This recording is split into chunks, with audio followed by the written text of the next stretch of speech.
संतप्त मानस शांत हों जिनके गुणों के गान में, वे वर्धमान महान जिन विचरे हमा। कितना हो गया था? मतलब टीका चल रही, टीका पूरी हो गई थी ना? कितना हुआ? अब इसी बात को विशेष स्पष्ट करते हैं, यही चलेगा? ये हो गया, इसके बाद दो पैरे हो गए, तो टीका तो खत्म हो गई फिर दो पैरों में। बाकी हैं, ठीक है, चलो पहला पढ़ लेते हैं और फिर दूसरे से अर्थ करेंगे। जीव, हाँ, हमें एक कहना है कि आज का सुबह का बहुत अच्छा था, तुम लोगों ने मेहनत करी, मेरी बात पर गंभीरता से लिया, इसके लिए सबसे पहले मैं आप लोगों को धन्यवाद देता हूँ। और ये तो मैं जानता हूँ कि किसी अब जानबूझकर अपने आप होशियार लड़के को खड़ा किया लेकिन अच्छा है ना, इतना तो मालूम पड़ा कि एक लड़का कम से कम पूरी तरह से ग्रास्प करता है बात को। मैं तो कहता हूँ कि जो कमज़ोर है ना, उनको इस अवसर के लिए तरसना चाहिए। उन नहीं आए उनका नंबर, क्योंकि उनकी भी बदनामी होती है, उन्हें भी डांट पड़ती है ना। यदि वो सही नहीं होता है तो वे क्यों ऐसे आपको पेश करेंगे? किसी को अवसर चाहिए तो उसे कोशिश करनी पड़ेगी, वो अपनी पूरी तरह से हर एक आदमी अपनी तैयारी करे। हम नहीं चाहते हैं कि वे कमज़ोर लड़के कमज़ोर ही रह जाएं, हम चाहते हैं कि वे भी वैसे ही होशियार बने। लेकिन हमको कमज़ोरी बिल्कुल पसंद नहीं है, हमको अच्छा नहीं लगता। कमज़ोरी देखकर अंदर में ऐसे लगता है कि हम फेल हो गए, हमारी व्यवस्था में कुछ कमज़ोरी है, हमारे में कुछ गड़बड़ी है, कमी है, ऐसा लगता है हमें। इसलिए सबको अच्छी तरह से समझना चाहिए, मेहनत करना चाहिए। और हम सिर्फ तुम्हारे देखने के लिए नहीं सुनते हैं, हम तो अपने लाभ के लिए सुनते हैं। हमको ही मज़ा आता है हमारे ही प्रवचन सुनने में भी, गुरुदेव का भी सुनते हैं, अपना भी सुनते हैं, क्योंकि वो विषय बार बार रिपीट होता है ना। तो इसलिए हम ऐसा कभी तो 2-4 दिन में अभी नए नए मुर्गा बांग देता है और 2-4 दिन में फिर ठंडे पड़ जाएंगे दादाजी भी, ऐसा नहीं है। हम तो हमेशा सुनते ही हैं, लेकिन हम ज़्यादा उलझना नहीं चाहते, इसलिए तुम लोगों को कुछ कहते नहीं हैं। जब हमारे अंदर बहुत बहुत खटकने लगता है तब कहते हैं। अच्छा है कि आप लोग उसको वजन से लेते हैं और अच्छा किया, अब आगे भी ऐसे ही करते रहना बस। देखो, जीव द्रव्य होने से और द्रव्य पर्यायों में बरतने से दो बातें हो गई कि जीव द्रव्य है और वो जीव द्रव्य पर्यायों में बरतता है। माने बरतता है माने परिणमता है कि साहब वो पर्याय पलटती है और फिर जीव द्रव्य पलटता है कि नहीं। तो दो काम थोड़ी होते हैं, होना तो वो एक ही काम है। उसी को हम द्रव्य का पलटना कहते हैं और उसी को हम पर्याय का पलटना कहते हैं। ये ऐसी बात है कि शादी होती एक है और दिखती दो हैं। मैं दिखती दो हैं कि द्रव्य पलटा और पर्याय पलटी। जो क्रिया हुई वो हमारी समझ में आना चाहिए, वो एक ही काम है और उसी को द्रव्य की तरफ से बोलते हैं। तो द्रव्य पलटा ही कहते हैं, उसी को पर्याय की तरफ से बोलते हैं तो कहते हैं पर्याय पलटी। लड़के वाले से पूछो तो वो कहता है किसकी शादी है कि लड़के की। लड़की वाले से पूछो तो वो कहता है किसकी शादी है कि लड़की की। तो शादी किसकी है, लड़के की कि लड़की की? ये पूछने की ज़रूरत है। ये बिल्कुल प्रसिद्ध बात नहीं है सारे विश्व में कि जो शादी होती है तो एक लड़के और एक लड़की की होती है। तो ऐसा पूछना किसकी शादी है, लड़के की कि लड़की की, ये पूछने का क्या प्रयोजन है? ऐसा मूर्खता जैसा प्रश्न नहीं लगता है। लेकिन वो सिर्फ ये नहीं पूछता है, वो ये पूछना चाहता है कि तुम्हारी तरफ से जो शादी है वो तुम लड़के वाले हो या लड़की वाले हो। माने तुम्हारे लड़के की शादी है कि तुम्हारी लड़की की शादी है, यानी तुम्हारे यहाँ बारात आएगी कि तुम्हारे यहाँ से बारात जाएगी, ये जानना चाहता है। ये तो वो जानता है कि लड़के लड़की की शादी होगी, क्या है ना। तो इस तरह के इस प्रयोजन से एक एक वाक्य का प्रयोग होता है। तो ऐसे ही जब हम कहते हैं कि दृढ़ परिणमता है तो उसका कुछ अलग प्रयोजन होता है। जब हम कहते हैं पर्याय परिणमती है तो उसका कुछ अर्थ अलग अलग प्रयोजन होता है। बात एक ही होती है, जो हमको वो वस्तु की स्थिति ख्याल में आनी चाहिए, और ये भी ख्याल में आनी चाहिए कि इसको दो तरह से कहा जाता है, एक द्रव्य की तरफ से देखकर और एक पर्याय की तरफ से देखकर। ये इसलिए आना चाहिए हमारी समझ में क्योंकि जिससे कहीं भी कुछ भी कहा जाए तो हमारे को भ्रम खड़ा नहीं हो। ये जो बातें करते हैं, विवाद की बातें करते हैं कि पलटती तो पर्याय है, द्रव्य तो पलटता ही नहीं है, ऐसा कह के सामने वाले की बात काटते हैं। कोई कहता है कि नहीं पर्याय क्या, पर्याय तो पलटने का नाम है, पलटता तो द्रव्य ही है। तो दोनों को दोनों की अपेक्षाएं समझना चाहिए। ये समझना भी वैसे आसान नहीं है, फिर भी थोड़ा सरल है, लेकिन उसका प्रयोग करना तो बहुत कठिन है। कि जब आप पर्याय द्रव्य पलटता है ऐसा कहते हैं तब आपका प्रयोजन स्पष्ट होना चाहिए आपकी दृष्टि में कम से कम। और पर्याय पलटती है ऐसा कहते हैं तो वहाँ पर हमारा प्रयोजन स्पष्ट होना चाहिए। माने जैसे हम कहते हैं कि पर्याय पलटती है द्रव्य नहीं, तो हमें द्रव्य से पर्यायों को जुदा बताना है और बता करके जो हमारे में स्थिर तत्व है उस पर हमारी दृष्टि को केंद्रित करना है। तो ये प्रयोजन है। तो हम ऐसी दृष्टि में द्रव्यार्थिक न्याय प्रमुख होता है। और जब हम कहते हैं कि भाई ये कुछ तो हुआ ही नहीं, कि कैसे नहीं हुआ, हमने कोई परिवर्तन नहीं आया, हमने कल इतना कहा था और तुम पर तो कोई असर ही नहीं पड़ा, तो कोई परिवर्तन नहीं हुआ क्या? अपेक्षित परिवर्तन नहीं हुआ, उसको भी हम कोई परिवर्तन हुआ नहीं कहते हैं। और फिर कहते हैं नहीं नहीं हो गया एकदम, बात आपने सीरियसली ली, तो उसका यह है कि अपेक्षित परिवर्तन हुआ। वो अपेक्षित से है, मतलब परिवर्तन तो प्रति समय होता ही है। जब हम त्रिकाली ध्रुव पर दृष्टि रखकर उसमें ही अपनापन स्थापित करके जब उसका ही ध्यान करते हैं, मान लो छपक श्रेणी में चल रहे हैं, तो उस समय भी जो जिसकी परिस्थिति जहाँ जैसी है वो वैसी ही रहती है। तुमने दृष्टि में से पर्याय को निकाल दिया, माने बदलने वाले मुद्दे को मुख्य नहीं रखा, तो वो बदलना बंद थोड़ी हो गया। यदि बदलना बंद हुआ होता तो अल्प ज्ञान से केवल ज्ञान कैसे होता, राग से वितरागता कैसे होती? हुई है, बदलना चालू रहा है ना। आप क्या चाहते हो, बदलना चालू रहे कि नहीं रहे? इसके लिए तो सब कर ही रहे हैं, बस तुम्हारी दृष्टि में नहीं रहना चाहिए। छोटी सी बात है, साइकिल चलाने की कला क्या है? इसकी जो फिलॉसफी है, इस पर 200 पेज की किताब लिखने की जरूरत नहीं है। इतना पर्याप्त है कि सीट पर बैठो, हाथ से हैंडल पकड़ो, पैरों को पैडल पर रखो और चलाओ, और जहाँ जहाँ तुम्हें जाना हो वहाँ मुड़ते जाओ। बस थोड़ी तो इतनी सी है, इससे अलावा और क्या लिखा जा सकता है? लेकिन वो प्रैक्टिस करनी पड़ेगी भाई। वो ऐसा काम वो प्रैक्टिस से आएगा। अब प्रैक्टिस से आएगा तो ये 3 बातें बताई थी ना, क्या? हाथ पे हैंडल पर रखना, जहाँ को हमें जाना है वहाँ को मोड़ना, पैर पैडल पे रखना और पैडलों को चलाना, और दृष्टि सड़क पे रखना, रास्ते पे रखना।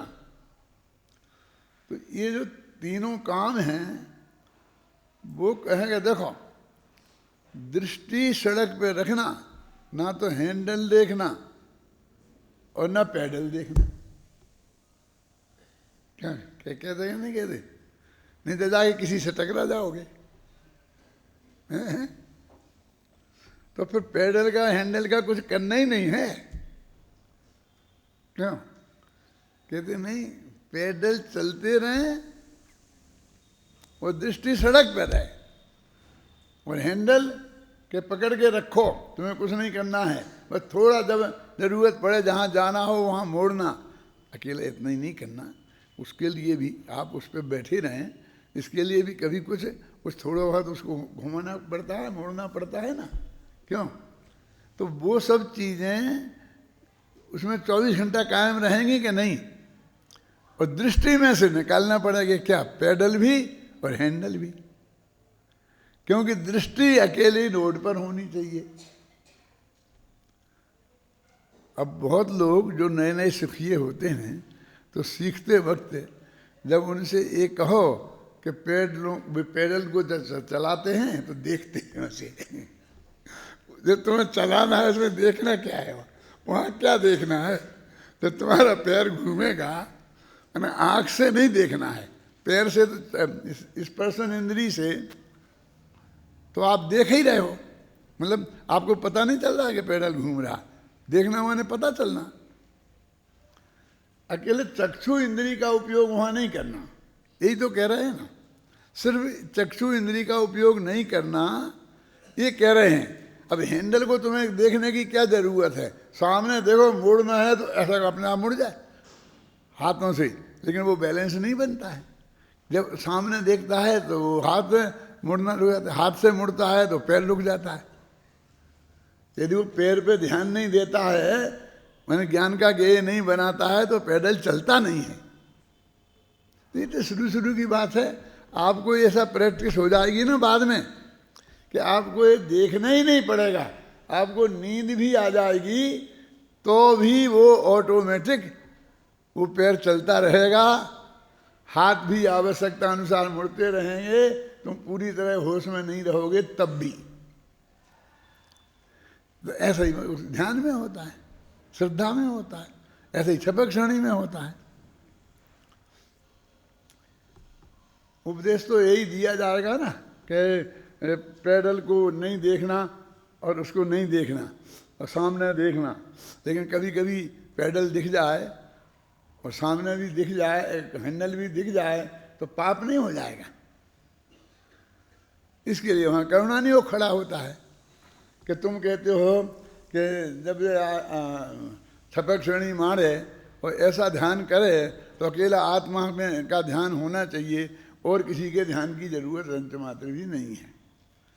कहते हैं ध्यान की जरूरत नहीं है रंच मात्र भी, अपने तुम आत्मा को देखो तो बाकी के गुणों में काम कैसे होगा कि तुम्हारे देखने की जरूरत नहीं है, वो ऑटोमेटिक प्रक्रिया के अंतर्गत होता जाएगा। कि शास्त्र में तो ये लिखा है कि एक पदार्थ से दूसरे पदार्थ पर ज्ञान जाता है, तो ये परिवर्तन होगा। तो तुम ये कहते हो कि पर को नहीं जानो, तो कहते होगा तो हो जाएगा। अब इसके लिए मैंने उदाहरण में क्या बताया था कि तुम एक्सपर्ट हो गए हो, गाड़ी ठीक से चला रहे हो, और ऐसे में तुम्हें हैंडल दिख जाए तो दिख जाए, पैडल दिख जाए तो दिख जाए, उससे कोई तुम्हारा बहुत बड़ा नुकसान होने वाला नहीं है, और गाड़ी तुम्हारी उसी रफ्तार से चलती रहेगी। लेकिन तुम उसे देखते ही मत रहना।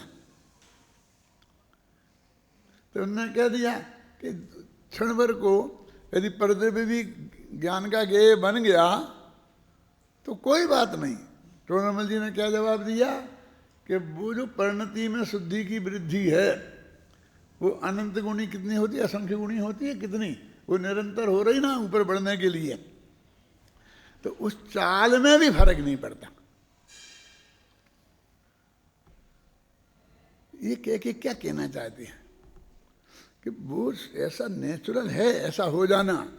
माने तुमको उद्देश्य तो नहीं बनाना है पैडल देखने का और हैंडल देखने का, लेकिन कभी दिख जाना ये बहुत स्वाभाविक है।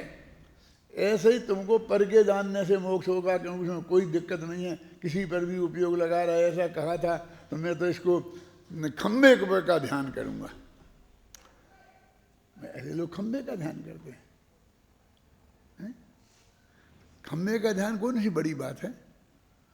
जब लोग उस भैंसे का ध्यान करते हैं कि जिसके सींग इतने लंबे चौड़े हैं कि लोग के अग्रभाग में जाके छू गए हैं, क्यों उस भैंसे का ध्यान कर सकते हैं लोग, जो भैंसा इस लोक में है ही नहीं और कभी होगा नहीं। इतना बड़ा भैंसा सिर्फ कल्पना लोक में होता है, हैं? लेकिन वो भी ध्यान का ध्येय बनता है ना। ऐसे ही वो कहते खम्भे के ध्यान करो, तो हम कहते अब हम कहते खम्भे के ध्यान से होगा मोक्ष, कर्म कटेंगे। श्रेणी तुम खम्भे के ध्यान से चढ़ेगा कि आत्मा का करना पड़ेगा। देखो अब वहां का निषेध किया ना, ध्यान से सुनना, और आत्मा पर की स्थापना की। अब इस बात वो इस बात पे अड़ जाता है कि फिर वो उसको आने ही नहीं चाहिए, वो खंबा दिखने ही नहीं चाहिए। यदि खंबा दिख जाएगा तो तेरा ध्यान भंग हो जाएगा। ऐसा मुझे नहीं है। क्या समझ आए? इतना शास्त्र बताया है तो फिर अध्यात्म में क्यों नहीं बता दिया? करुणानियों को क्यों बताना पड़ा इतना? कि हमारा ऐसा स्थूल कथन ही उद्देश्य है अध्यात्म का, वो सूक्ष्म कथन करुणानियों को वादा करेगा। हमको ये पर का जानना, इसका उपदेश नहीं देना है ना, तो हम पर जानने में आता है ये भी नहीं कहेंगे।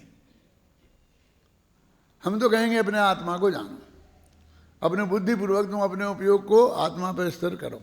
तुम बुद्धिपूर्वक उस पर ले जाओगे तो गड़बड़ हो जाएगा, क्योंकि वो राग के बिना संभव नहीं होगा। वो ज्ञान का गेय बन जाए तो चलेगा। अब यही तो अपने झगड़ा होता है, बुलाना नहीं, आ जाए तो कोई दिक्कत नहीं, लेकिन परिणाम तो दोनों का एक ही होगा ना। नहीं नहीं साहब, फर्क है, फर्क है, फर्क है। कितना बारीक अंतर जानते हैं हम। ऐसे ही इसलिए बात कहते हैं कि उसमें पर को जानने की मैं उपादेय बुद्धि का उपदेश नहीं देना। उपदेश तो अपने आत्मा को जानने का देना, और जानने में आ जाए तो आ जान देना, उसमें क्या फर्क पड़ता है। तो वो कहते हो वीतरागता में कमी नहीं आई, इसलिए कोई हानि नहीं हुई। और जो भी छपक श्रेणी में चढ़ने के लिए असंख्य गुणी जो निर्जरा निरंतर हो रही है, निर्जरा हो रही है माने कर्म झड़ रहे हैं, एक तो ये अर्थ होता है, और एक ये अर्थ होता है कि शुद्धि की वृद्धि हो रही है और अशुद्धि की हानि हो रही है। तो वो जो शुद्धि की वृद्धि और अशुद्धि की हानि वैसी की वैसी चलती रहेगी, ये कह रहे हैं। कि नहीं चलती तो रहेगी, लेकिन थोड़ी मद्दी तो पड़ जाएगी। एक स्वीकार करने में क्या तकलीफ है बोलो? क्यों?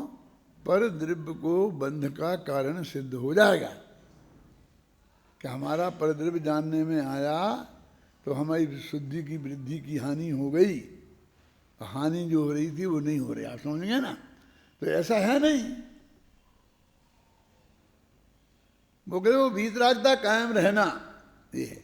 तो मुनि धर्म कायम रहना क्या है कि वो शुद्धोपयोग था, शुभ भाव में आ गया तो गया, काम से नहीं गया। काम से वो जो तीन कसाय के अभाव रूप शुद्धि है, जब तक वो कायम है तो शुभ तो शुभ ध्यान भूमिका अनुसार अशुभ में भी चला जाए, अपने शिष्य को डांटता भी हो, कभी उसकी दीक्षा भंग भी करता हो, कभी उसको कठोर से कठोर दंड देता हो, 3 दिन के उपवास करो। तो भूखों मानना नहीं, तुमको एक टाइम तुम्हारा भोजन बंद कर दें तो तुमको दंड लगता कि नहीं लगता? तो 3 दिन आहार को मत जाना, आचार्य ने एक कह दी तो मुनि महाराज को कुछ दंड नहीं लगेगा। हम तो अपने इनको कहते हैं भोजन नहीं किसी को टोकना, भोजन के लिए नहीं टोकना, भोजन टोकना अच्छा नहीं, लेकिन हमने कहा भी आचार्य महाराज टोकते हैं। फायदा गलती कितनी सी बोलो? गलती कितनी सी कि जब वे आचार्य महाराज समझा रहे थे थोड़ी झपकी आ गई है, 3 दिन का भोजन बंद, आहार को। इतने से अपराध के लिए इतना बड़ा दंड मुनिराजों को? फिर तुम क्यों ऑब्जेक्शन करते हो? तुम सोओगे तो तुम्हारा भोजन बंद नहीं करेंगे। आज तक तो किया नहीं, क्यों? करें तो भी बड़ा दंड नहीं है। क्यों? क्यों? मुनिराजों को देखो, 3 दिन का दे दिया था। कि वो कहते हैं कि तुम्हारा भोजन निरंतर करते रहने से वो बढ़ता है, शरीर के अंदर का वेट बढ़ता है, तो उससे आलस बढ़ता है, तो उससे नींद आती है। तो वो उनने इलाज किया है। उसको क्या बोलते हैं? इलाज की मतलब मराठी में, मराठी लोग तो यहाँ बहुत हैं, जब दंड देने को शिक्षा देना कहते हैं। मैं तुमको ऐसी शिक्षा दूंगा कि बेटा जिंदगी भर याद करोगे कि साहब ऐसी शिक्षा लेने के लिए तो यहाँ आए हैं। क्या अपने हिंदुस्तान में उत्तर भारत की दृष्टि से शिक्षा लेना का क्या अर्थ होता है? और वहां शिक्षा देने का अर्थ दंड देना होता है। तो वो शिक्षा है वास्तव में। मराठी लोगों ने यही अपनाया होगा कि तुम्हारे काम में जो असली काम तुम्हारा है उसमें किसी भी तरह का प्रमाद नहीं हो, इसका दंड कह लो और चाहे इलाज कह लो, समझे ना? वो शिक्षा है, वो उनने पढ़ाया है, उसे शिक्षा दी है। क्यों? ऐसी शिक्षा दी जाती है कि 3 दिन खाना नहीं खाना है, और वो बिल्कुल बहुत प्रसन्नता पूर्वक स्वीकार करते हैं, समझे ना? मुनिराजों में ऐसा होता है कि जो भी गलतियां उनसे हुई हों वे अपने आप जाकर आचार्य महाराज से कहें। ऐसा नहीं कि वे तो कहें नहीं और दूसरे शिकायत करेंगे साहब इसने ये गलती की है, ये बताता नहीं है आपको, ऐसे बात ऐसा नहीं है। यदि ऐसा करने लग जाए तो रोजीना अदालत लग जाए वहाँ। फिर जैसे तुम्हारे इतने से विद्यार्थियों पर 3-3 वार्डन रखना पड़ते हैं, और फिर शांति जी, फिर अन्ना जी, फिर और समझे ना? तो फिर ऐसे वहाँ भी करने पड़ेंगे कि इनने ये गलती की थी कि नहीं की थी, कि नहीं गवाही दो, सफाई दो, और किसी को कहना हो। ऐसा अविश्वास का वातावरण नहीं होता है। क्यों नहीं होता है? दोनों सत्य महावृत्ति हैं। क्यों? झूठ नहीं बोलेंगे, सही बोलेंगे, जानते हैं कि इसका सजा मिलेगी। और हो सकता है कि वे भी तो मुनि है ना, और मुनियों के बीच में रहते हैं, तो देखते हैं कल इसको ऐसी गलती हुई थी तो इसको ये सज़ा मिली थी, परसों मुझे भी ऐसी मिली थी, तो अभी ऐसा अपराध हुआ है तो इतनी सख्ती है। वो सज़ा भी मोटी मोटी जानते हैं ना सब। जैसे वकील हैं तो जो सामने वाले का वकील है तो अपन को जो वो जेल भिजवाने की कोशिश करता है, तो वो जानता है इस कानून में इतने वर्ष की जेल हो सकती है, ऐसा करके वो जानता है, तो उसको कोशिश करता है, समझाता है कि नहीं मिले। तो अपना वकील भी जानता है, जो अपन को बचाने की कोशिश कर रहा है वो भी जानता है कि इस कानून में यदि मैं बचा नहीं पाया, सिद्ध नहीं कर पाया कुछ, तो इसको इतनी सज़ा मिलेगी। दोनों जानते हैं ना। मेरे कहने का मतलब है कि आचार्य नहीं, जिसे सज़ा मिलनी है वे सब भी जानते हैं, तो भी बिना किसी विकल्प के वो अपनी बात आचार्य महाराज के सामने रखते हैं। अब आप लोग क्या करते हो? सोचो अपना अपना। अपने आप कहने का तो जाना नहीं है, नहीं तो फिर तुम्हें मुनिराज हो जाओगे। क्यों? वो तो सवाल ही नहीं है कि हमने क्या गलती की है। और फिर वो खुद पकड़े वार्डन, हमारा पड़ोसी शिकायत करे तो पड़ोसी शत्रु हो जाता है, उसे बोलचाल बंद हो जाती है, क्योंकि तूने बता दी। वास्तव में जो खुद जाके बतानी चाहिए थी तो खुद गलती करी, और पड़ोसी ने बताई तो उसे शत्रु माना। वो काहे को तुम्हारा शत्रु बनेगा? तो तुम्हारे उतने ही चांस कम होते जाते हैं, काहे के? शुद्धि के। वो गलतियां निकलने के चांस कम होते जाते हैं कि नहीं? यदि हमको मुनिराज बनना है तो हमारी वृत्ति में वैसा आना चाहिए ना कि भाई मेरी जो गलती हुई है मैं उसे जाकर के खुद विनय पूर्वक शांति जी से कह दूं, और मैं कह दूंगा ना तो शांति जी का नेचर अच्छा, फिर माफ़ी कर देंगे, और नहीं कहूँगा तो और फिर पकड़ेंगे, वो कोई बताएगा तो वे दंड देंगे। इस भावना से नहीं कि वे माफ़ कर देंगे, मैं कहूँगा और वो मुझे उचित दंड देंगे, फिर कहना। मतलब पहले से ही मन में बेईमानी है कि अपन जाके कह दो, अच्छे भी बन जाओ और फिर दंड से भी बच जाओ, ऐसा नहीं। अब मुनि धर्म का स्वरूप समझ में आ गया ना क्या। अब ये कहते हैं मुनि धर्म की तैयारी क्या करें, हमें मुनि बनना है, उसकी तैयारी क्या करें हैं? तो क्या नंगी होवे की तैयारी करो, रोजीना 8 घंटा कपड़ा खोल करके नंगी रहा करे कमरे में, ये तैयारी है? क्या तैयारी है? क्या तैयारी करें? मुनि धर्म के धारण करने के लिए हमें तैयारी करनी है, तो क्या तैयारी करना चाहिए? तुम क्या सोचते हो?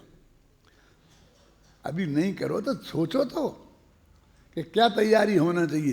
तुम विद्वान हो ना, तो तुम्हें जो हैं उनको बताना तो पड़ेगा ना, यदि कोई पूछेगा तो। आखिर पंडित आशाधर जी ने और ऐसे ऐसे विद्वान पंडितों ने मुनियों का धर्म क्या है ये भी लिखा है कि नहीं लिखा है? क्या क्या होना चाहिए? हम इस बात को, काय की तैयारी होना चाहिए? कोई इसकी नहीं कि हम 3 दिन का उपवास कर सकते हैं कि नहीं, इसकी नहीं कि हमें ये, इसकी होनी चाहिए कि वो रोजाना अपने गुरु के पास जाकर अपना अपराध बिल्कुल सत्य भाषा समिति पूर्वक बताना चाहिए। मेरी वृत्ति में ऐसा परिवर्तन आए, मेरी प्रवृत्ति नहीं सुधरे लेकिन वृत्ति सुधरे। जब वृत्ति में आ जाएगा तो प्रवृत्ति में भी धीरे धीरे आएगा। देखो, जो आगे कह देगा, बता देगा कि ये किताब किसने उठाई, हम उसको माफ कर देंगे, लेकिन नहीं बताएगा और फिर हमें पता चलेगा तो हमसे बुरा कोई दूसरा नहीं हो, तो भी नहीं बताता है। अभय दान मिल गया है क्यों? ऐसा भाव आता है कि मुझे बता देना चाहिए। मैं तो कहता हूं कि नहीं, अभी तो तुम्हें बहुत थोड़ा दंड मिलेगा, नहीं तो उससे ज्यादा दंड मिलेगा। थोड़ा और ज्यादा क्यों? कि ये तुमने उठाई एक दंड तो इसका, और एक दूसरा उस बात को छिपाई, दूसरा दंड उसका, तो नहीं छिपाने वाला दंड नहीं मिलेगा और उठाने वाला दंड मिलेगा। तो इसमें कहाँ अन्याय हुआ? कि अपराध बताया और हम तो सुना था कि आपको जो आगे कह देता है तो आप माफ कर देते हो, क्यों? तो तुझे तेरे दंड का प्रायश्चित हो, जो तूने अपराध किया है उसका प्रायश्चित हो, इसके लिए बताया है ना। तो दंड की स्वीकृति में तेरे को तकलीफ क्यों? ऐसी वृत्ति अंदर से पनपे तो समझना कि मेरा मुख मोक्ष की तरफ है। नहीं, मुनि नहीं बना, मोक्ष तो जाना है, वो रास्ता वहीं से गुजरता है। ऐसा नहीं है कि तुम मोक्ष चला जाएगा और मुनि नहीं बनेगा, साधु नहीं बनेगा। ख्याल में आई ना? मोक्ष का रास्ता कहाँ से गुजरता है? मुनि में से। तो मुनियों जैसी वृत्ति तेरी पहली होना चाहिए ना। ये देखो, ये टोडरमल पंडित कैसे होंगे जिनके लिए उनकी मृत्यु के उपरांत शायद जयचंद छाबड़ा उनसे काफ़ी छोटे थे। जब वे 22-23 वर्ष के थे तो फागी से यहाँ आया करते थे जयपुर में अपने व्यापार के लिए। तो पंडित टोडरमल जी का प्रवचन बड़े मंदिर में होता था, तो उस प्रवचन में जाया करते थे। इतना ही संबंध उनका टोडरमल जी से रहा है ना। मतलब जब ज़्यादा बड़े नहीं थे, फिर भी वो लिखते हैं कि मुनि बर वृत्तिता की रही ताके माही अचल। कहाँ लिखा है? गोमठ सार की कोई ग्रंथ है उनका, सर्वासिद्धि वचन का है क्या है, प्रवृत्ति उसकी जो उनने प्रशस्ति लिखी तो उसमें टोडरमल जी का उल्लेख किया। तो ये लिखा उसमें कि उनकी वृत्ति को मैंने देखा तो जैसे मुनियों की वृत्ति होती है ऐसी वो वृत्ति उनकी थी, ऐसी प्रवृत्ति उनकी थी। मुनिवर बत वृत्ति रही ताके माही अचल। इससे बड़ा और सर्टिफिकेट टोडरमल जी को क्या हो सकता है? किसी को भी क्या हो सकता है? वो जानते थे। जयचंद छाबड़ा उन विद्वानों में से हैं जो बहुत गहराई से किस भूमिका में कैसे भाव होते हैं इस बात को जानते हैं। समझ गए ना? किस भूमिका में कैसे भाव होते हैं इस बात को बहुत गहराई से जानने वाले विद्वान थे। तो जब वो गृहस्थ थे टोडरमल जी, बाल बच्चों वाले थे, घर में रहते थे, तो उनकी को ऐसा कहना, ऐसा नहीं है कि वो नहीं समझते थे, ये हो ही नहीं सकती है। क्या क्या कह रहे? फिर लिखा माने क्या? यदि वो सामने टोडरमल जी मौजूद होते वो फिर लिखते तो कहते मंगे चापलूसी कर रहे हैं, उन्हें खुश करने की कोशिश कर रहे हैं क्योंकि वे बड़े आदमी हैं। लेकिन परोक्ष में लिखा। देखो मैंने ध्यान से बोला है, तुम ध्यान से सुना कि नहीं मुझे पता नहीं। उनने प्रवृत्ति नहीं लिखा, वृत्ति लिखा। समझ में आया ना? क्या समझे परमात्मा? तो वृत्ति तो आएगी ना आप में पहले, तब तो आपको कोई दीक्षा देगा नहीं। दीक्षा कैसे देगा? आपकी इस गृहस्थ अवस्था में मुनिराजों जैसी प्रवृत्ति नहीं होगी तो नहीं होगी, पर वृत्ति तो आएगी, उसका अंश तो आएगा, उसकी महिमा तो आएगी। ऐसी वृत्ति होनी चाहिए, ऐसी भावना तो अंदर में आएगी कि नहीं आएगी? बोला।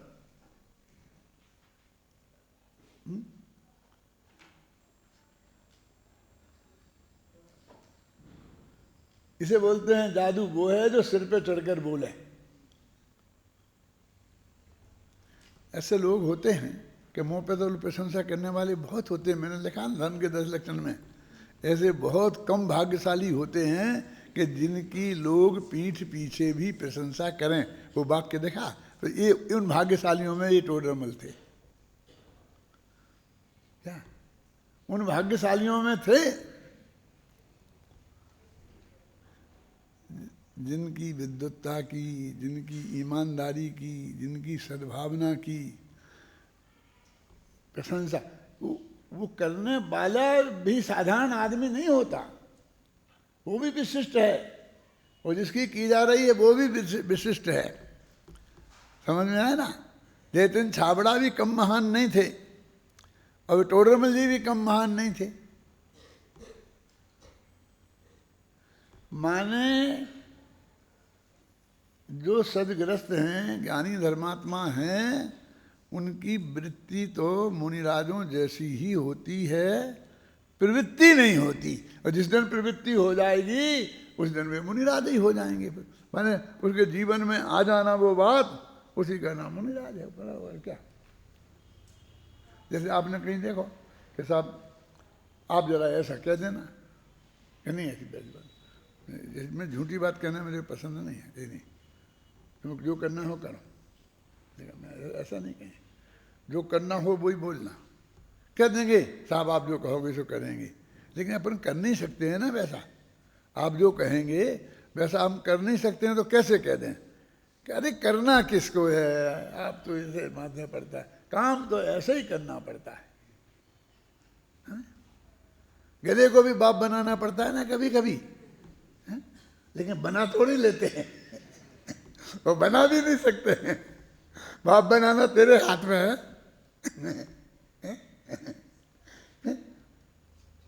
भाव तो अपने आप बनते हैं, तो तेरे बनाए थोड़ी बनते हैं।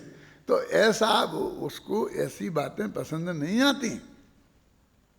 मेरा मतलब समझे ना, कि उनसे कहें तुम झूठी गवाह दे देना, तो उन्हें पास पसंद नहीं आती है ना। देखो क्या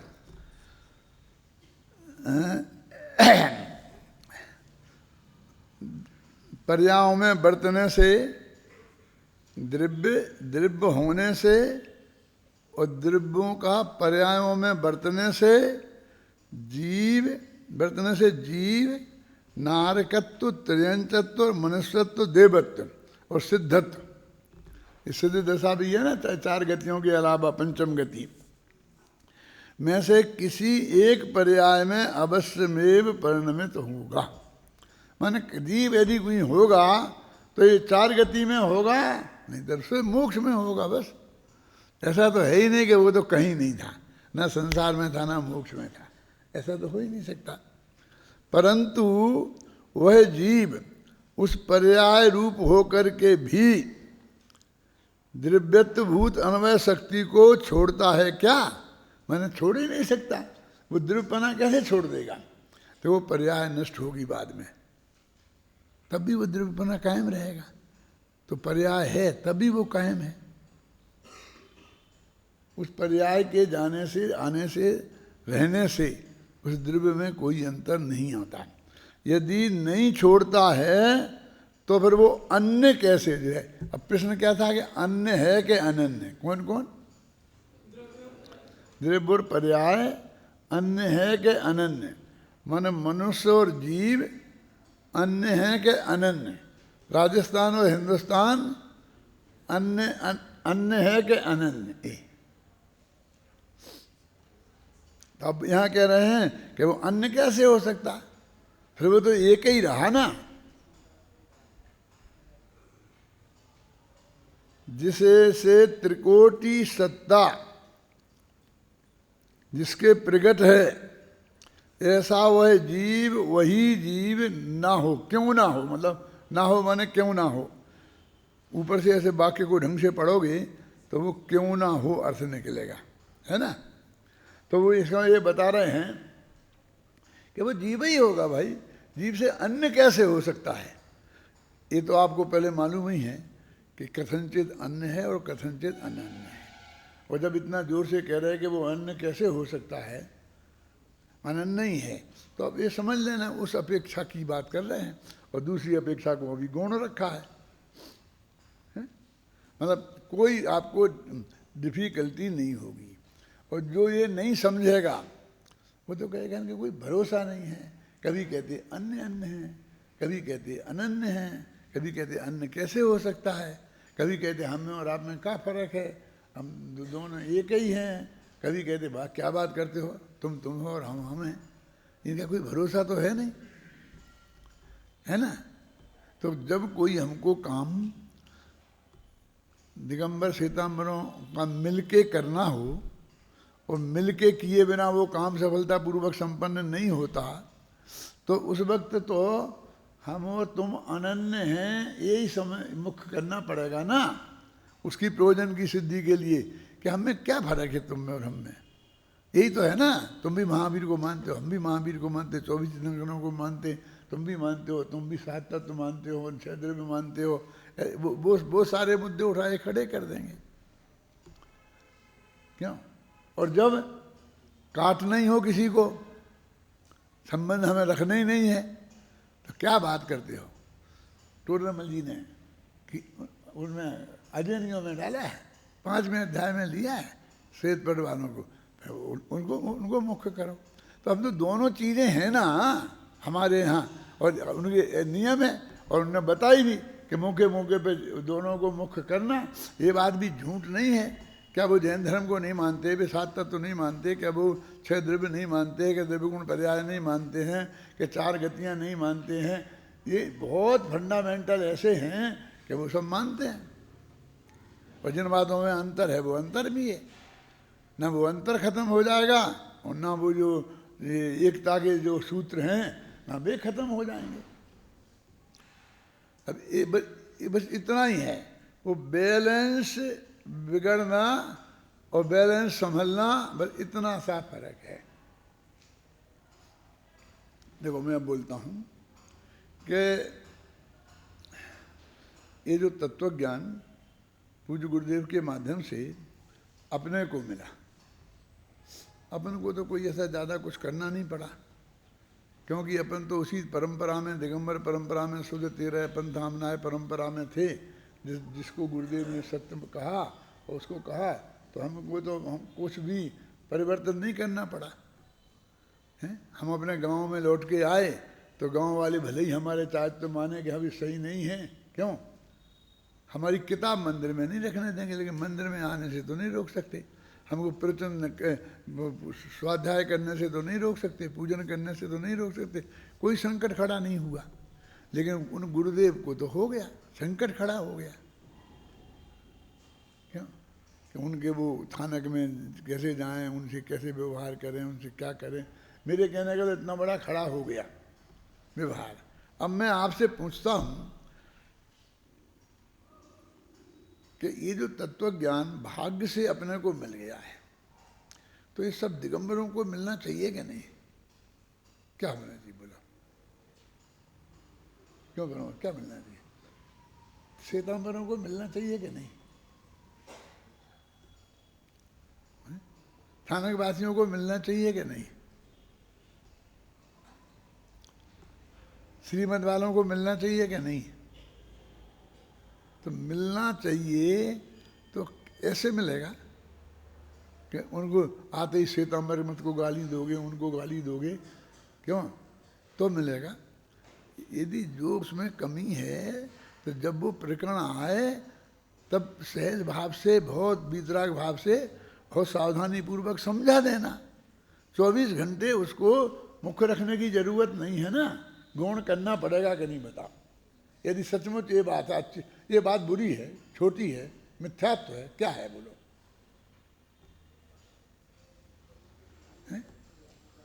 अच्छा, अब नहीं है, सही है बिल्कुल बात, तो क्या हम उस श्वेतांबरत्व का समर्थन कर सकते हैं? नहीं कर सकते ना। देखो दोनों बातों में कितनी मजबूती है। हम अपनी जगह 100% पक्के हैं, हम बिल्कुल हिलेंगे नहीं, और तुमको हमारी बात अच्छी लगती है, समझना है तो समझाएंगे, प्रेम से समझाएंगे। अंतर समझ में आया कि नहीं आया? और ये इस बात को बहुत उससे सहजता से निभाया जा सकता है। लेकिन मैं आपको बताता हूँ बहुत छोटा उदाहरण कि अमेरिका में ये पद्धति है, दिगंबर श्वेतांबरों के मंदिर एक साथ हैं और 2-3 मूर्तियाँ श्वेतांबरों की रखी रहती हैं, एक दिगंबरों की रखी रहती है, ऐसा करके साथ में है एक कोने में, क्योंकि दिगंबरों की संख्या बहुत कम है। मतलब वे हैं यदि 100 तो दिगंबर हैं 10, इतनी कम है। देखो समझना इस बात को। तो वे तो नहीं, दिगंबरों की एक मूर्ति भी नहीं रखे तो उन्हें कोई फर्क नहीं पड़ने वाला। और दिगंबर 10 में एक है, लेकिन वो वे 10 रुपया दें तो 1 रुपया भी देना नहीं चाहते। क्या कह रहा हूं मैं? तो कैसे कि साहब उनकी हमारी 1 उनकी 3, अरे 3 उनने 10 गुना खर्च किया है, 10 गुने लोग हैं वो तो वोट से होगी ना वहाँ तो। लेकिन तुम भी वहाँ दर्शन पूजा कर सकते हो, बिना दर्शन पूजन के रहो। तुम अपना अलग मंदिर तो बना ही नहीं सकते हो, जहाँ 2 घर हैं 3 घर हैं तो अंदर बनाओगे तो चला नहीं सकते, आगे जाके बैठोगे तो कोई तुम्हारे यहाँ आएगा नहीं, तुम किसी को बुला नहीं सकोगे विद्वान को, वैसे ही मंदिर बन के उसी झाड़ू लगाने तुम्हारे हाथ आएगी, क्या करें। अब मैं आपसे बोलता हूँ कि वहाँ क्या पद्धति है कि जैसे हमारी सभा हुई तो उसके पहले वे लोग आरती करेंगे मंदिर में जाके, और आरती की बोली लगाएंगे, मुझे घी का दीवा ऐसा कुछ बोलते हैं, मंगल दीवा और आरती, और की बोली लगाते हैं। और बोली लेता है जो आदमी रोजाना, वो आरती करता है, फिर मंगल दीवा करता है, फिर वो एक कर लेता है फिर सबको देते हैं। तो अपन तो पंडित हैं तो अपन को तो सबसे पहले देंगे ना। तो पहले दिन से धर्म संकट खड़ा हो गया, प्रवचन तो बाद में सुनेंगे है? और दिगंबर मूर्ति भी है वहाँ और श्वेतांबर भी है। अब क्या करो, या तो फिर दिगंबर मूर्ति की उपेक्षा करो या फिर श्वेतांबर। अब कैसे नक्की होगा कि ये हमारी आरती दिगंबर को पहुंच रही है श्वेतांबर को नहीं? थोड़ी थोड़ी दूर हो तो हम फर्क डाल भी सकते। अब एक ही वेदी में दोनों रखी है, अब हमें ऐसा नमस्कार कर रहे तो हम अपने चित्त में ही बाइफरकेशन कर सकते हैं क्या? और तो हम कुछ नहीं कर सकते। लेकिन हमने आज तक वो आरती नहीं की। एक आदमी ने तो हमारे लिए बोली ले ली, हमारे लिए कह के साहब आपके लिए ली है। नहीं, मुझे बोली नहीं लेनी थी। ये है ना गोसलिया, क्या नाम है उसका, रजनी भाई गोसलिया। सबसे पहले गए तो मेरे बहुत भगत थे, अभी भी हैं बहुत अच्छे। तो उन्होंने बोली ले ली। अब मेरे को गया आप आरती करो। अब वे मुमुक्षु थे, वो नहीं समझते थे इतना। सोनगढ़ में होती थी, फिर आज भी होने लगी, फिर वो उसकी होने लगी, फिर ये होने लगी। देखो ज़्यादा मैं झंझट में नहीं पड़ना चाहता, लेकिन इतनी बात सुनो कि मैंने आरती नहीं करता, ना घी की ना उसकी कोई। फिर मेरे से लोग आगे कहते हैं कि हम तो आपको सम्मान करना चाहते हैं भाई। तो आप, मैं कहता भाई हमारे टोडरमल जी स्मारक भवन में आरती नहीं होती।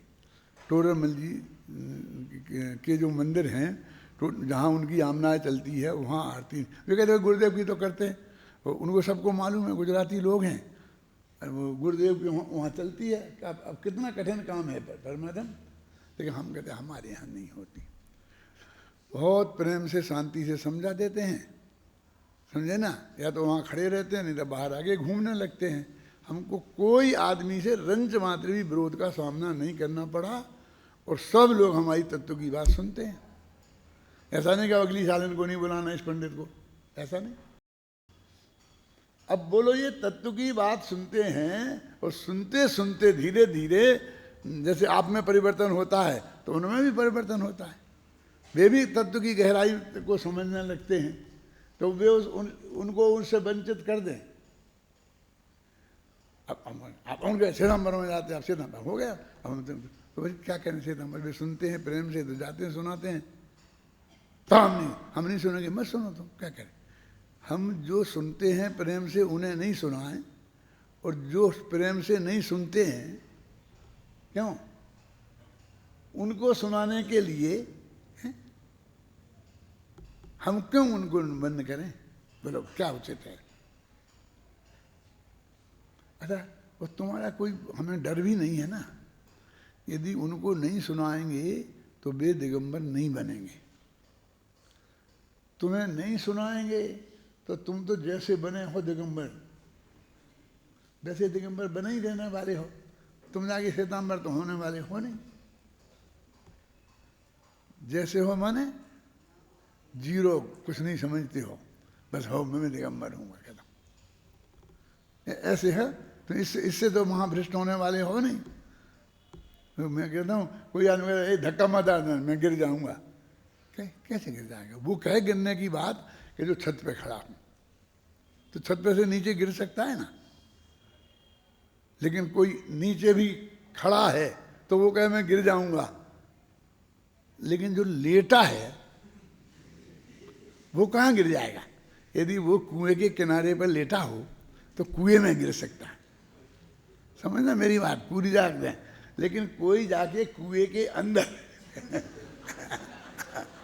और खाली कुआं हो तो उसमें जाके लेट गया हो, वो चिल्लाए रोए कि धक्का मत मार देना गिर जाऊंगा। तू गिर के कहाँ जाएगा?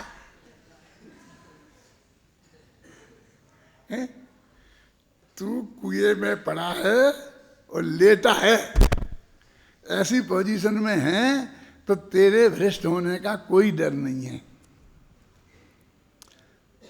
और वे जहाँ हैं वहाँ से सत्य धर्म को समझ सकते हैं। जो समझ सकते हैं हम उनको सुनाएंगे, हमको क्या दिक्कत है।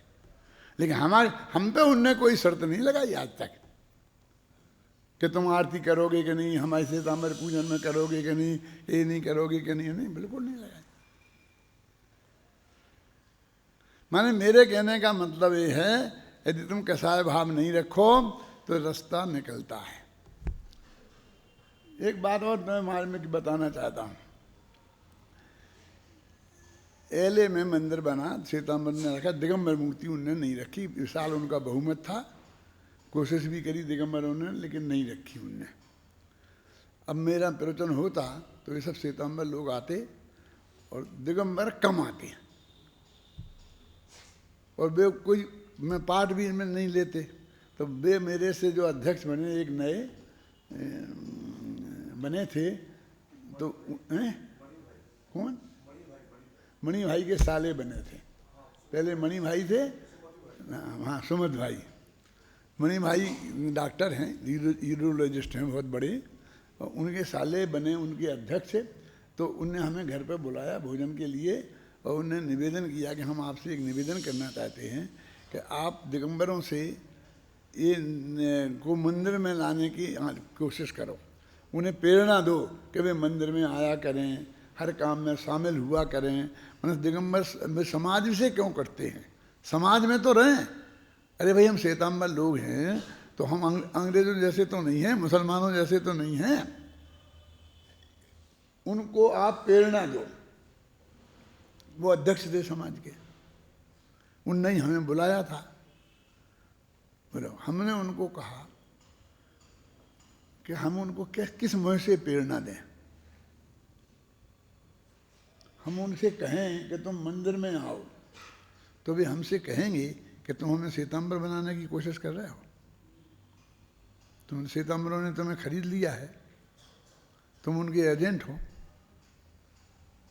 कि तुम हमको श्वेतांबर मंदिर में जाने के लिए कहते हो। क्या जवाब देंगे हम अपील कर सकते हैं, एक शर्त है कि पहले तुम मंदिर में दिगंबर मूर्ति रखो। क्या दिगंबर मूर्ति रखो, उसमें पैसा भी उन्हीं का लगा था पूरा। अब हम ये अपराध कर रहे हैं, हम दिगंबर मूर्ति रखवा रहे और दिगंबर आए भाग लें, ये हमारा ही प्रवचन सुनने नहीं आते, अपने घर में करा लेंगे। उन्हें ऐसा नहीं कि हमारा पसंद नहीं है, बहुत पसंद है लेकिन नहीं आएंगे। तुम मूर्ति रखो तो फिर हम अपील करेंगे, और कोई बात मत करो कि तुम्हारी इसमें ये करना पड़ेगा। उन्हें अपने तरीके से पूजा पाठ करने दो, सब उनको जो उनकी पद्धतियां हैं वो उनको निभाने दो, फिर हम आपको उनको समझाएंगे। और फिर ये कहेंगे कि भाई तुम लोग बना सकते हो अलग तो बना लो, और नहीं बना सकते हो तो तब तक इस मंदिर में रख के मूर्ति हो, मंदिर में आना जाना करो, समाज से तो जुड़े रहना चाहिए ना। तत्काल तो उन्होंने कुछ नहीं कर पाया, लेकिन आखिरकार फिर मंदिर का 2-3 वर्ष बाद ही बहुत बड़ा एक्सटेंशन हुआ, द्वारा सब टूटा, फिर वेदियाँ बनी, उसमें फिर वेदी बनी जिसमें दिगंबर मूर्तियाँ रखी गई, और अब दिगंबर भाग लेने लग गए। अब हम जाते हैं तो बिल्कुल दिगंबर मूर्तियों के पास जाते हैं, वहाँ आप नमस्कार करते हैं, पूजन में जो भी करते हैं, हम तो करते नहीं पूजन, वहाँ समाज वाले करते हैं तो हम भी खड़े रहते हैं। ये तुम हमें बुला ले गए थे तो हम वहाँ भी खड़े थे, नहीं तो नीचे से ही सुनते हैं, जाते हैं, कोई दिक्कत नहीं है, आप समझिए ना। और वो लेकिन हमने आज तक श्वेतांबर मूर्ति को नमस्कार नहीं किया। जब हम जानते हैं कैसे बन रहा, टीवी पे जाएगा, सब श्वेतांबर सुनेंगी, कोई छिपी बात नहीं है। मेरे कहने का मतलब कोई छिपी बात नहीं है। तो भी हमको किसी ने भी हमारी बात प्रवचन होने में बाधा खड़ी नहीं की, किसी ने अरुचि नहीं बताई। बोलो अब उन्हें हम तत्व समझाएं कि नहीं समझाएं? जिन लोगों को सारी जिंदगी हम तत्व समझाते रहे, उनके बाप को समझाया, उन्हें समझाया, उनके दादा को समझाया, और बाल बच्चे होंगे तो उन्हें भी समझाएंगे। और वे पूज्य गुरुदेव जिनके नाम पर वे उनके भगत हैं, उनके दिल को जीता, समझे ना, उनसे भी सर्टिफिकेट पाया।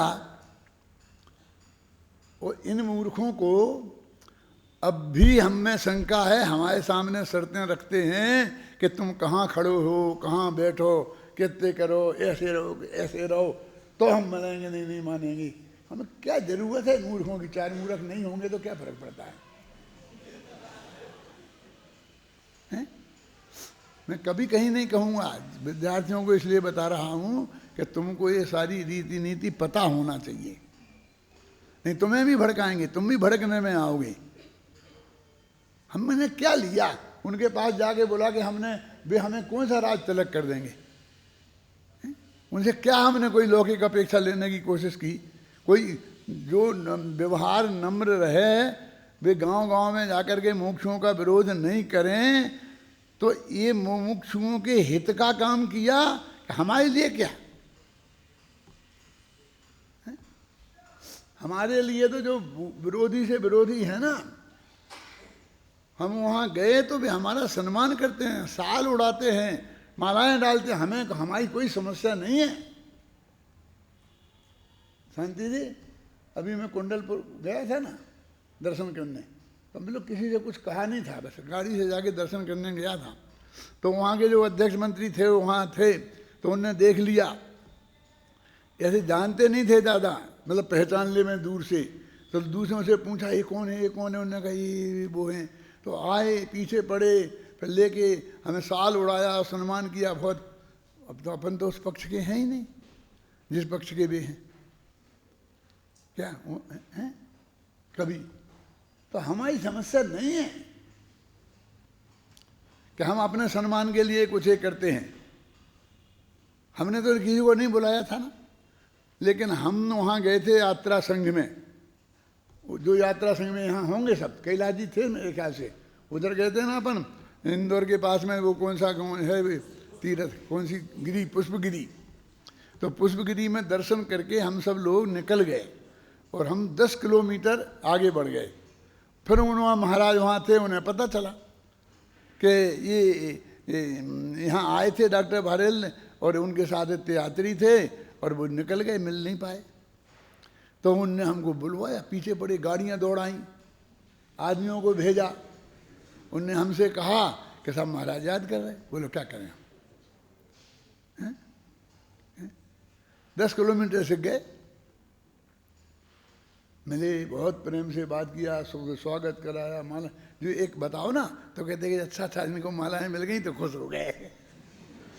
अरे हम मालाएं मिल गई नहीं, ये मालाओं की किसी कमी नहीं है, इतनी मालाएं पड़ी हैं कि अब तुमको कल्पना नहीं कर सकते इस भव में तुम्हें पढ़ेंगी कि नहीं पढ़ेंगी हमें नहीं पता। क्या मतलब उन्हें बहुत सत्कार सम्मान से मिले, ये पुलक सागर भी मिले, सब लोग मिले। उनने हमें पंच कल्याण का भी निमंत्रण दिया, फिर हम जाए नहीं जा पाए। यहाँ भी दिया था निमंत्रण, तुम्हें मालूम, पंच कल्याणक में आने का, प्रवचन करने का, लेकिन हम नहीं गए। मेरे कहने का मतलब ये है कि अब ऐसे लोग तत्व की बात सुनना चाहते, उन्हें सुनाएं कि नहीं सुनाएं, उन्हें भगा दें, उनसे बात नहीं करें, उनकी तरफ देखें नहीं, देखते ही महापाप हो जाता है, मिथ्यात्व हो जाता है। जानते क्या हैं जी? कुछ नहीं जानते, काला अक्षर भैंस बराबर है। हमने सारी जिंदगी लगाई है, ये मिथ्यात्व किसे कहते हैं ये हमें बताएंगे कि आप जवाब क्यों नहीं देते? क्या जवाब दें, किसको जवाब दें? है जवाब देने लायक कोई है जिसको जवाब दें? ऐसा इक्का दुक्का कोई भी किसी भी गली में कुछ भी बोलने लगेगा तो उसे हम जवाब देते फिरेंगे? क्या हमें कोई जवाब मवाब की जरूरत नहीं है, लेकिन हमारे को अपने चित्त को स्वस्थ रखना चाहिए। मेरा मतलब इसके लिए हम कह रहे कि भाई हम अपनी बात पर 100% कायम रहकर मूल तत्व ज्ञान पर अपना रंच मात्र भी समझौता किए बिना अपनी श्रद्धा के साथ हम सारे जगत तक ये तत्व ज्ञान पहुंचाना चाहते हैं, और उसके लिए हमें जो करना पड़ेगा वो हम करेंगे। मुसलमानों को सुनाना तो वहाँ भी सुनाएंगे। एक दफे गए भी थे, समय तो हो गया, लेकिन सुनो, मेरे पास यहाँ इसी ऑफिस में यूनिवर्सिटी के कुछ स्टूडेंट आए और उनने कहा कि हमारे युवकों का एक संगठन है और उस संगठन में हम आपका भाषण कराना चाहते हैं।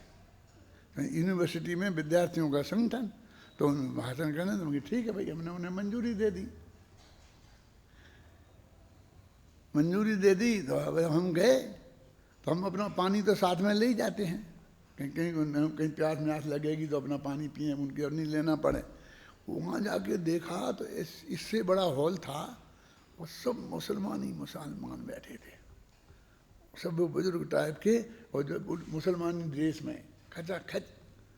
और स्टेज पर भी हमारे बगल में जो आकर के बैठे वे प्रोफेसर लोग थे यूनिवर्सिटी में, लेकिन वे भी मुसलमान थे, वो टोपी वोपी लगा इधर भी बैठे तो याद यहाँ पर बहुत गलत जगह आ गए ऐसा फीलिंग हुआ। लेकिन वो लोग जो भाषण दिया उन लोगों ने, मुसलमानों ने,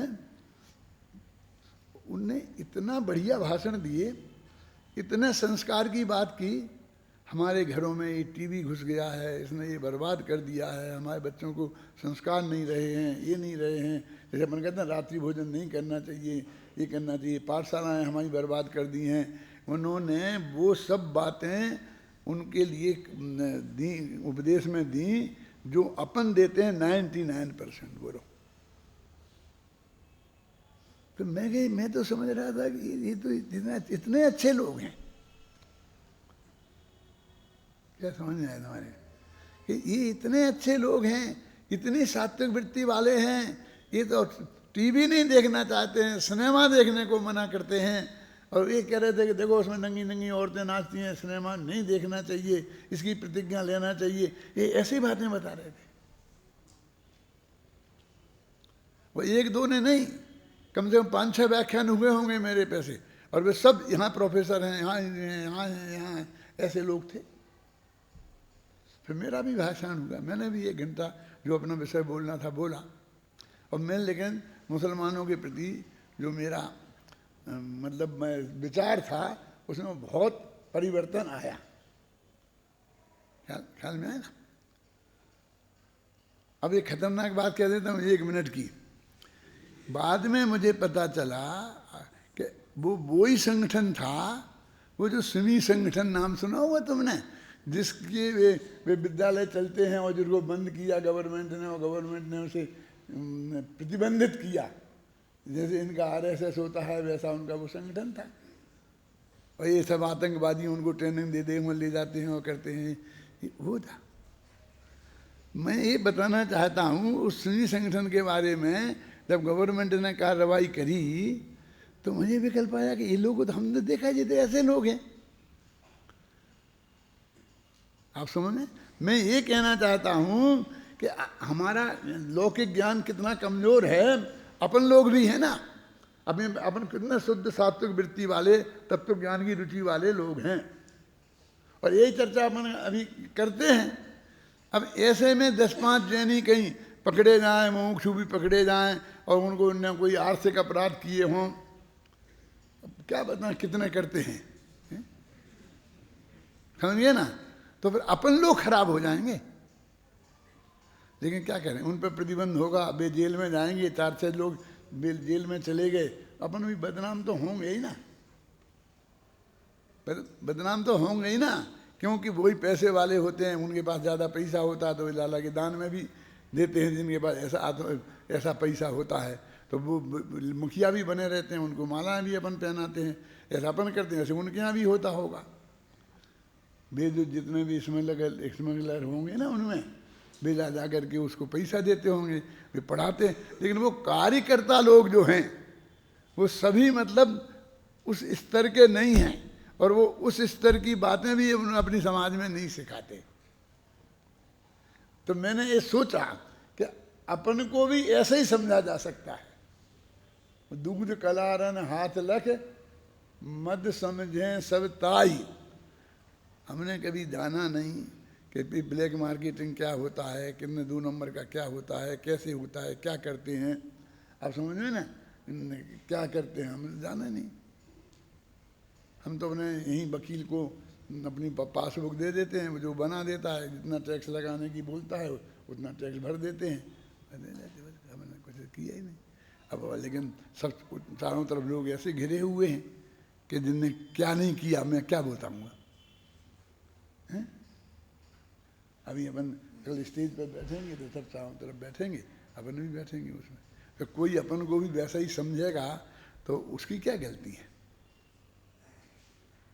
लेकिन अभी ऐसे ही जगत में रहकर हमें ये तत्व ज्ञान प्राप्त हो गया है महाभाग्य से, तो और जगत का कुछ कर पाए चाहे नहीं कर पाए, लेकिन अपना जीवन तो सार्थक करना ही चाहिए।